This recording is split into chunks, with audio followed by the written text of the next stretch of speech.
July 29, 2026, Day 10 ng impeachment trial ni Vice President Sara Duterte. Magandang umaga, ako po si Maki Pulido. Samahan niyo po ang buong puwersa ng GMA News sa aming special coverage, The Vice President on Trial. Unang araw po ngayon ng bagong schedule ng impeachment trial. Dahil may regular session na ulit ang Kongreso, gagawin ng Senate Impeachment Court ang paglilitis kay Vice President Sara Duterte alas 10 ng umaga hanggang alas 3 ng hapon, Lunes hanggang Miyerkules. Tapos, nakatakda ang regular session ng mga senador mamayang alas 4 ng hapon. Tapos na ang pagpresenta ng prosecution ng mga testigo at ebidensya para sa unang article of impeachment laban kay Vice President Sara Duterte, ang Article 4 o Assassination Plot, Grave Threats, and Inciting Sedition against the Government. Tatlo ang tumestigo. Una, si NBI Senior Agent John Mark Calilong na nagdetalye sa investigasyon nila sa 2024 Virtual Press Conference ng BICE. Doon binanggit ng BICE na may kinausap na siyang tao na papatay sa Pangulo, First Lady at dating House Speaker kung ipapapatay raw siya. Idinetalya ni Calilong kung paano niya priniserba at inauthenticate ang naturang video. Sa cross-examination, hinimay ng depensa ang mga training ni Calilong, maging ang hindi umanutugma na transcript ng video mula sa NBI. Giit ni Calilong, tama ang transcript. Ipinalabas din nila ang bahagi ng video kung saan emosyonal na nagsasalita ang Chief of Staff ng BICE na si Attorney Zulaika Lopez. Ang prosekusyon at depensa ilang beses nag-object at tila nagkainitan. You claimed in your affidavit, sir, that affidavit of investigation, that the NBI began its investigation into the VP's remarks because it was directed by the DOJ to do so. Motu proprio and directed, sir. There, okay. Do you understand what you just said, sir? Oh, Yes, sir. Oh. Can I I'm object to asking, that, sir. Your Honor, please? That's I'm asking, sir, it argumentative. makes sense, Your Honor. Argumentative, counsel. Move on. Mutu proprio, sir, means... Oh, no, objection. You cannot lecture, counsel. This is Sir, what does cross-examination. you mentioned mutu proprio. What does it mean? Even without a complainant, we started the investigation, sir. Are you sure, sir? Oh, argumentative. Are you I sure, get- sir? Move on, Are counsel. you sure, Move on. sir? How... Pangalawa namang sumalang si NBI BARM Regional Director Attorney Jeremy Lotoc. Si Lotoc ang dating chief ng NBI Cybercrime Division na kabilang sa mga nag-imbestiga sa banta ng BICE. Unang ipinunto ng depensa ang tungkol sa mga typographical error sa subpoena at affidavit of investigation kaugnay sa investigasyon sa banta ng BICE. Nilinaw naman yan ni Lotoc at sinabi ang tamang petsa na December 11, 2024. Sa pagtatanong sa kanya, sinabi ni Lotoc na nakita nilang totoo at seryoso ang banta ng BICE sa buhay ng Pangulo, First Lady at dating House Speaker. To me, as the chief investigator at that time, the utterances made by the Vice President was serious, and the threat was real and actual, sir. Is this contained in your investigation report? Yes, sir. What made you say that? Na yung pagbabanta ng Vice Presidente ay both seryoso at totoo. We considered several factors, Your Honor, in the analysis. Number one, the delivery or manner in which the utterances were spoken. That's one. Number two, the literal meaning of the statement, Your Honor. Number three, the nature of the instruction, and number four, the relationship between the parties. The Vice President was furious and fuming mad. Nakita ho namin dun sa video nung niran ho namin, Your Honor, if I'm not mistaken, I think more or less 8 beses ho siyang galit na galit at nagmumura at minumura yung Presidente, si First Lady, and then si former Speaker of the House, sir. Sabi ni Lotok, 2 beses nilang inimbitahan ang bise sa NBI para makuna ng pahayag pero nagpadala lang ng abogado. Ikatlo at huling testigong sumalang si NBI Director Attorney Melvin Matibag. Sinabi niyang may natukoy na raw silang persons of interest na maaaring makatulong sa pagtukoy sa hitman na kinausap umano ng bise. Pero tumanggi si Matibag na pangalanan sila dahil patuloy pa raw ang investigasyon. Meron po tayong mga leads natin pong sinusundan at katunayan, we already have established persons of interest na maaaring makapagturo o tumukoy dun sa taong kinausap ng ating Vice Presidente o maaaring isa rito sa tinatawag nating persons of interest ang siyang talagang nakausap ng Vice Presidente. Ani Matibag, sa investigasyon ng NBI ay kinonsidera rin nila ang dokumento mula kay Arturo Las Cañas na tinawag niyang open source intel. Si Las Cañas ang nagpakilalang dating kasama sa Davao Death Squad at isa sa mga testigo laban kay dating Pangulong Rodrigo Duterte sa International Criminal Court. Ayon kay Matibag, in-evaluate ng noon nilang Special Task Force ang dokumento bilang bahagi ng investigasyon para sa umunoy pattern of violence ng bise. Tinutulan ito ng abogado ng bise at pinunto na hindi pirmado at hindi notarized ang ipinakitang affidavit ni Las Cañas. Sa huli, pinayagan ng korte na mabasa ang bahagi ng salaysay ni Las Cañas. Humiling ang prosecution sa impeachment court na maging salitan ang pagpresenta ng ebidensya sa impeachment trial ni Vice President Sara Duterte. Batay sa manifestation ng prosekusyon, nais nilang magpresenta muna ng ebidensya ang parehong panig bago talakayin ang kasunod na article of impeachment. Sa paraang ito, makakatutok daw ang senator judges sa iisang impeachment article bago umusad sa susunod. Mas magiging maayos din daw ang presentasyon ng ebidensya kung ganito. Mapahihintulutan din daw nito na makasagot agad ang respondent sa ilalabas na ebidensya. Kinumpirma ni impeachment court spokesperson Attorney Reggie Tongol na natanggap nila ang manifestation ng prosekusyon. Nauna nang nabanggit ni Senate President Win Gatchalian na napag-usapan nila ni Presiding Officer Cheese Escudero ang pagbabago sa format ng presentasyon ng ebidensya para mapabilis ang impeachment trial. At sa punto po ito, makakausap natin si Sandra Aguinaldo. Hingi po tayo ng update sa kanya. Sandra, magandang umaga. Yes, tama ka, Maki. Inaabangan nga namin dito sa Senado ngayon yung desisyon kung papayagan yung manifestation na yan ng prosecution na baguhin yung pagkakasunod-sunod ng pag-present ng evidence para nang sa gayon daw ay pagkatapos ng bawat artikulo ay makapag-present na kaagad ng ebidensya yung defense team ni Vice President Sara Duterte. Matatandaan po na ang kasunduan dyan, Maki, ay tatapusin muna yung 4 na articles at saka kapag tapos na yung prosecution, saka naman maglalatag na kanilang depensa itong defense team ni Vice President Sara Duterte na ganun din sa pagkakasunod-sunod ng 4 na artikulo na yon. Pero yun nga, nag-submit ng kanilang manifestation itong prosecution na ayos lang sa kanila yung proposal na yan ni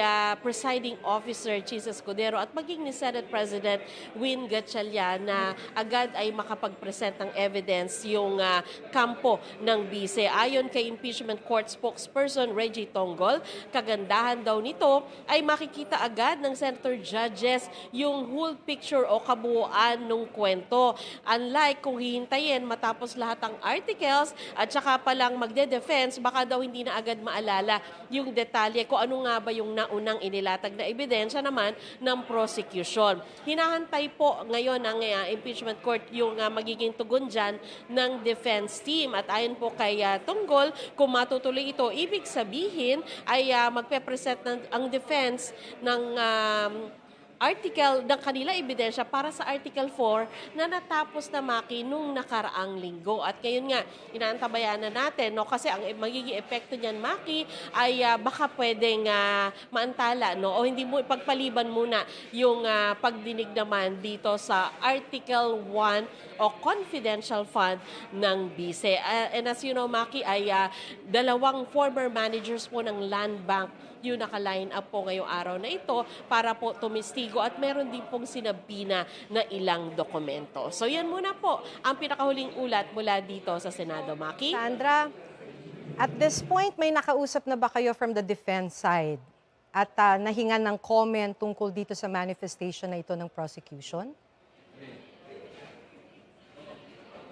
Alam mo, Maki, habang nagre-report ako sa iyo, dumadaan sila dito sa gilid ko. No, kanina, nagkaroon ng pagkakataon na matanong si Attorney Vinluan ng defense team, pero hindi pa siya nagsasalita tungkol sa bagay na yan. At susubukan natin, no, habang dumadaan yung mga oras na makuha yung defense team para malaman naman yung kanilang reaksyon. Kasi, Maki, actually, nagtanong na tayo kahapon sa kanila, pero wala rin silang ibinigay na pahayag tungkol sa issue na yan. Maki? Kasi ibig sabihin nun, Sandra, kung sakali man, depende sa magiging desisyon ng mga senator judges, ay posibleng dapat ready na sila, no? Yung at least the defense side, dapat ready na rin sila kung sakasakali. Yes, Maki, yun din yung naririnig natin, bagamat hindi sila officially nagbibigay pa ng pahayag kasi pwede yun yung epekto sa kanila dahil naka-mindset na sila or nakahanda na sila na later on pa sila magpe-present ng ebidensya ay baka hindi sila agad-agad na makapag-ready, no, na ngayon na pala sila magpe-present ng kanilang ebidensya. Ganun pa man, Maki, ay sinasabi rin naman ng presiding officer at saka ng Senate President na kumbaga papakinggan muna nila yung sasabihin dito ng defense team ni VP Sara. Maki? So, Sandra, pero sa ngayon, may nakita na ba kayo dyan na naka-standby na witness for Article 1?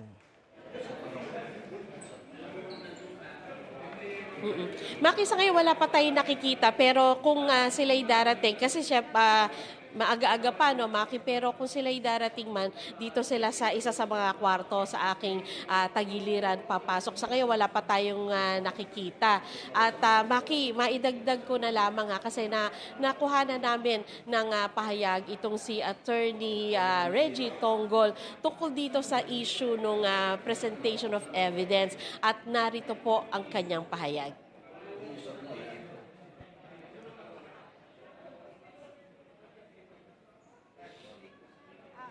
So, Sandra, may mukhang pros and hinahan... cons, no? Doon sa Article 1 kasi we are expecting under the pre-trial order and pre-trial brief, expecting 31 days yung Article 1 alone, no? So the impeachment court, syempre, parang gusto rin makita ng senator judges the whole picture sa per article. Kaya isa rin yun sa kinonsideran ni presiding officer when he suggested that to the parties.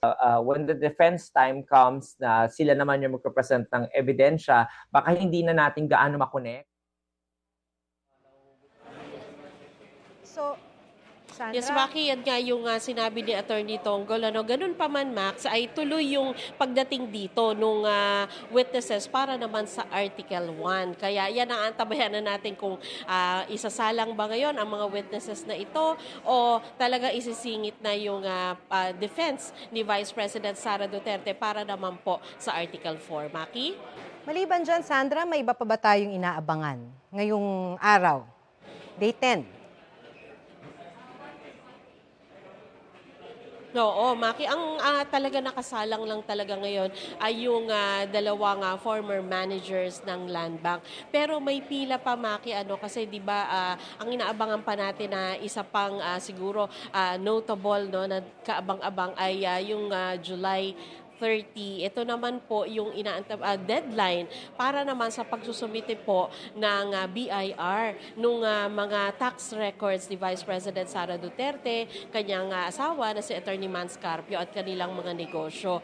At bukod po dyan ay inaabangan din yung documents naman mula sa Anti-Money Laundering Council na sinabpi na rin po at mga documents mula po sa ilang mga bangko. So, yan yung isa sa mga tinatanong nga rin natin. Baka kasi pwedeng ahead of their deadline ay nakapag-submit na sila. Pero sa ngayon po ay wala pang naibibigay na impormasyon sa atin si Attorney Tonggol tungkol dyan. Maki? Okay, maraming salamat. Babalikan ka namin, Sandra Aguinaldo. Kasama naman po natin dito sa studio si UP College of Law Dean Professor Gwen Grecia de Vera. Magandang hapon po. Ay magandang umaga po din. Nagkasanayan kasi first day natin ngayon na magsisimula po ng umaga, no, Dean. So, Dean, kanila lang yung pinag-uusapan namin ni Sandra bago po tayo mag-usap, yung tungkol dun sa motion ng prosecution na magsalitan ang prosecution at depensa. So, sa inyo din, what do you think of this manifestation of the prosecution na per article ay prosecution and then depensa agad, tapos susunod naman yung susunod na article of impeachment? And magandang umaga, Maki. Pareho tayo, nasanay na tayo dun sa panghapon sana yung impeachment trial. Siguro po ang una sa lahat, tama po yung sinabi ng prosecution doon sa manifestation nila na ito po ay karapat-dapat pong pagpasyahan ng Senate sitting as the impeachment court. So sila po ang makakapagsabi kung anong order of trial yung susundin. Balikan lang po natin yung kay Chief Justice Corona. Ang sinunod po doon ay yung ginagawa ngayon, no? Na una muna naglatag yung prosecution, tapos sumunod po yung defense. Pero po nung naglatag yung defense, medyo may binalikan silang article, no? So dito po sa manifestation ng prosecution, palagay ko po kung pagbibigyan po ang prosecution na palitan ng order of trial at gawing per article, maglalatag muna ang prosecution tapos sasagot naman ang depensa. Malaki po ang maitutulong nito sa prosecution. Kasi po ang ibig sabihin po nito, bawat artikulo matatalakay ng buo bago po umusad dun sa susunod na artikulo. Kailangan po kasi nating tandaan, hindi po tulad nung impeachment trial ni former President Estrada at impeachment trial ni former Chief Justice Corona. Ngayon po kasi talagang ito pong lahat nangyayari na nababantayan ng publiko. So malamang po nasa isip din po ng prosecution at maging ng defense din po kung paano po ito tinatanaw ng mga sumusubaybay na ordinaryong Pilipino, no? Ang ibig sabihin po nun, kapag po kasi tinapos muna yung prosecution, ang hiningi po kasi na atang total number of days ay mga 60 days. No? Nabawasan na po ng konti yon dahil nagbawas sila ng testigo sa Article 4 at ang depensa naman po humingi lamang ng 30 days. No? So, kung pagkatapos po ng ganong order ng trial, mauna muna ang prosecution, tapos susunod po ang depensa, pagdating po kasi doon sa pagpapasya ng bawat senator judge, baka po iniisip ng prosecution, ang mas malapit doon po sa mga maalala nila ay yung pagkakalatag ng depensa. Pero po kung magsasalit agad po sila, ang magiging record po kasi noon, no, kailangan tingnan ng bawat judge na magkasabay agad yung paglalatag ng bawat isa.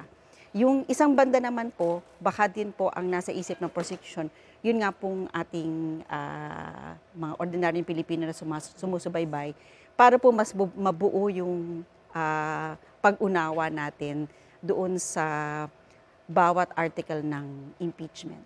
I was going to ask about that, ma'am. No?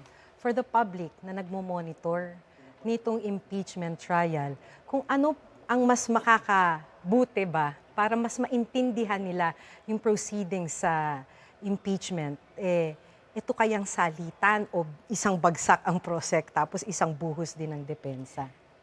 Sa palagay ko po ngayon, pag tinitingnan ko din po kung kamusta yung pagsubaybay natin dito sa impeachment trial, Lalo na po kasi medyo technical yung mga ibang bagay, no? Yung ito pong kakatapos lang natin, pinag-usapan pati yung grave threats, no?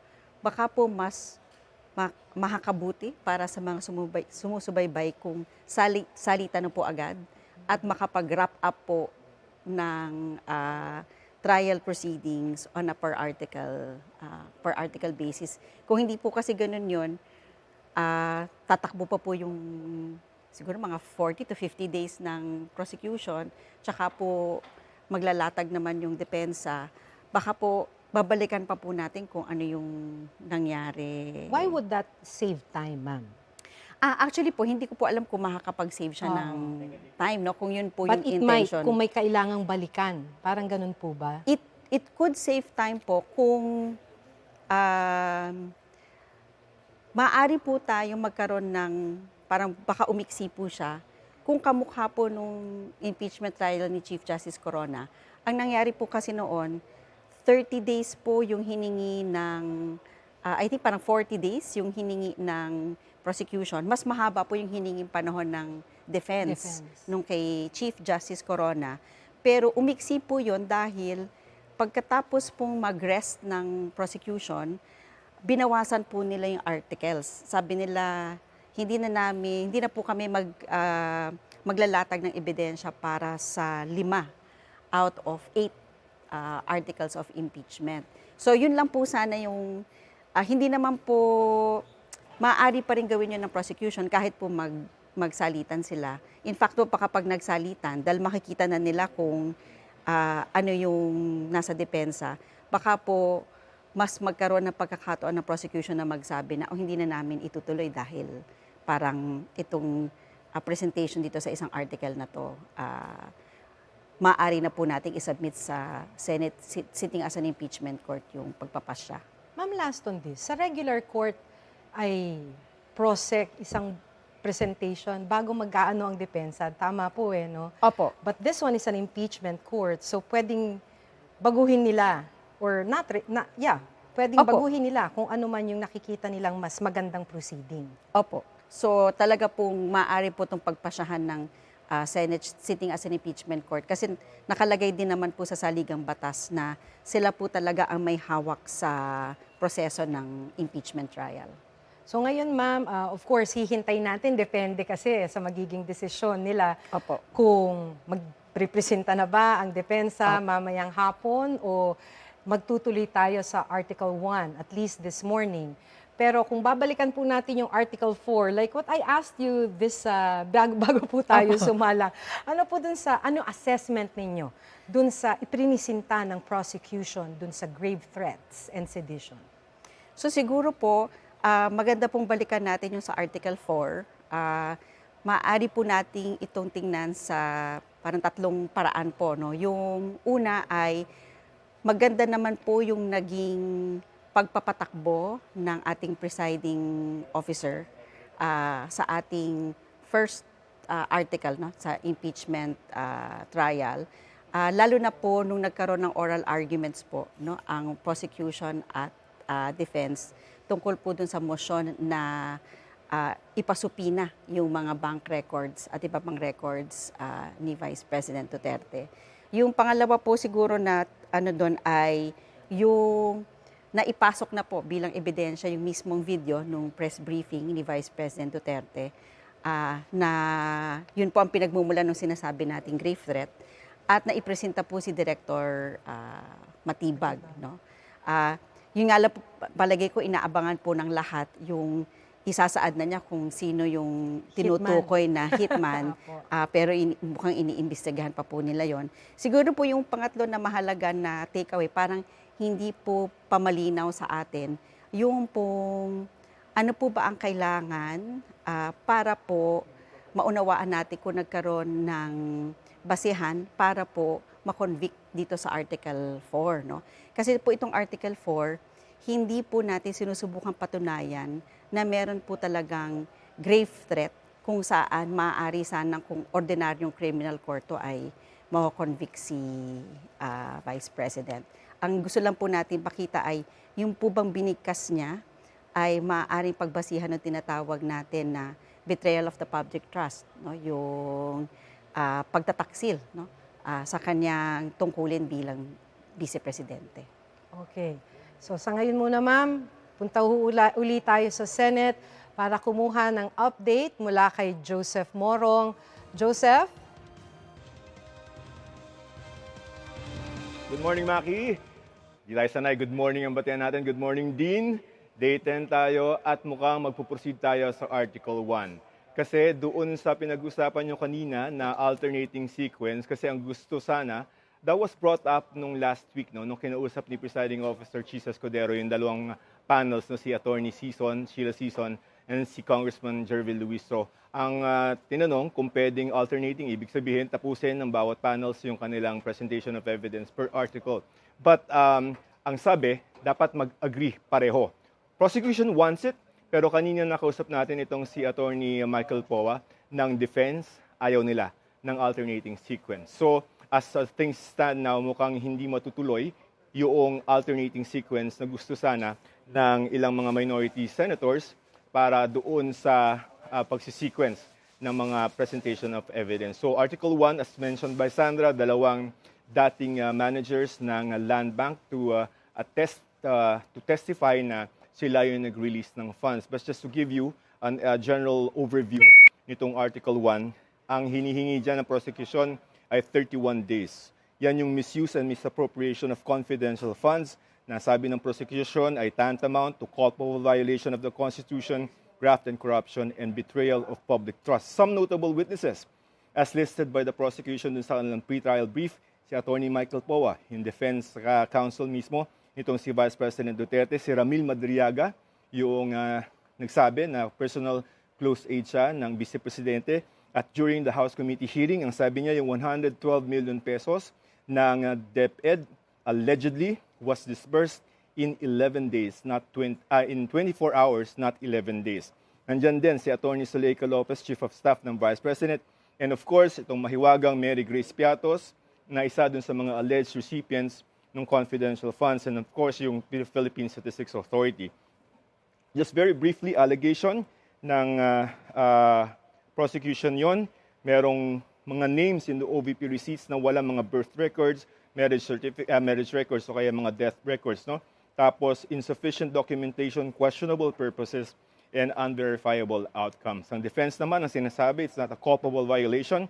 If I may quote, an unintentional act, however erroneous, does not rise to the level of an impeachable offense. So, ibig sabihin, yung mga pagkakamali doon sa mga liquidation ay hindi naman yan maituturing na isang impeachable offense. Yung mga notices of disallowances ng COA ay hindi pa raw pinal.